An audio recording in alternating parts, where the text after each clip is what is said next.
જય શ્રી કૃષ્ણ. સ્વાગત છે તમારું પ્રભાબા કિચનમાં. આજે હું બનાવું છું ખીચડીના ઢોકળા. તો બધું તૈયાર કર્યું છે. જો આ બધું છે સૂકો મસાલો, લસણ, ટમેટા, ખીચડી, ચણાનો લોટ, બાજરાનો લોટ, ઘઉંનો જાડો લોટ, ધાણા લીલા ને લીંબુનો રસ.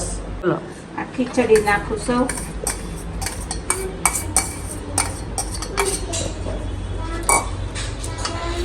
આ ચણાનો લોટ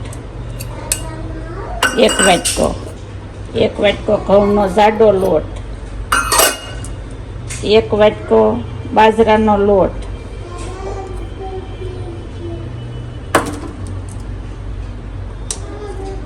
મારી પર મસાલો નાખું છું.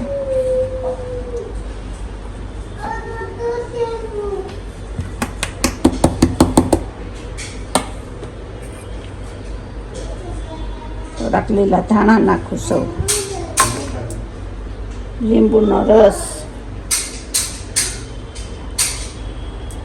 હવે આપણે એને કહી લેવું.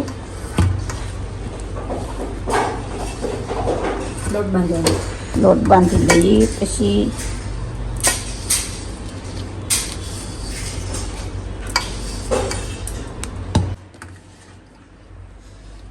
જો મિત્ર, એવો સરસ લોટ બંધાઈ ગયો છે.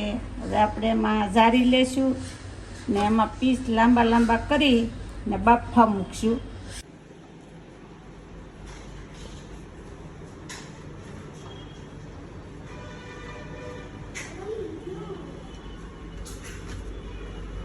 પછી બાફા મૂકી દેવાની.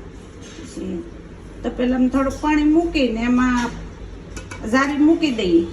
ઢાંકી દઈએ. ચાલે. હા, ઢોકળી હોય તોય ચાલે, ન હોય તો ચાલે. ન હોય તોય હાલે, ના હોય તોય હાલે. આપણે ઢોકળિયામાં કરવા છે કે તપેલામાં? આપણે તપેલામાં કરીએ છીએ. કાંઈ નહીં. અને કેટલી મિનિટ બાફવાનું? 15 મિનિટ બાફવાનું.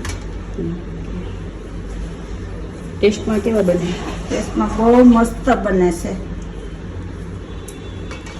અને મૂક્યું, મારી પર નાનો ઝારો મૂકી દીધો. ઝારાની તો કંઈ બહુ જરૂર નહીં પડે, પણ 2 ગ્લાસ પાણી મૂક્યું, એની ઉપર જારી મૂકી દીધી. એની ઉપર આપણે થાળી ઢાંકી દેવું એટલે બફાઈને રેડી થઈ જાય. વજન મૂકે તો બરાબર બહાર ન જાય. આપણે જોઈ લઈએ સડી ગયા કે નથી સડાયા. સડી ગયા છે, જો હાવ મસ્ત સડી ગયા છે. ખબર કેમ પડે સડી ગયા? આમાં નો સોટે ને સાકુ જે સાકું ખૂંચાડવાનું, એમાં નો સોટે તો સડી જાય, સોટે તો પાછા બફાવા દેવાના. ઓકે, હવે લઈ લેવાના. હા, આ રીતના આપણે કટિંગ કરી નાખ્યા છે સાકુથી. એમાં 4 પાવડા તેલ મૂક્યું છે. 4 પાવડા તેલમાં રાઈ જીરું નાખશું.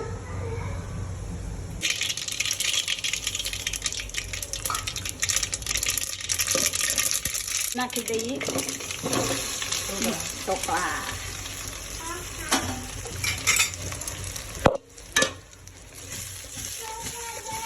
હવે નાખી દે થોડા ધાણા નાખો. ધાણા આપો. હવે ઉપર ધાણા નાખી દેવાના. હા, ધાણા નાખી.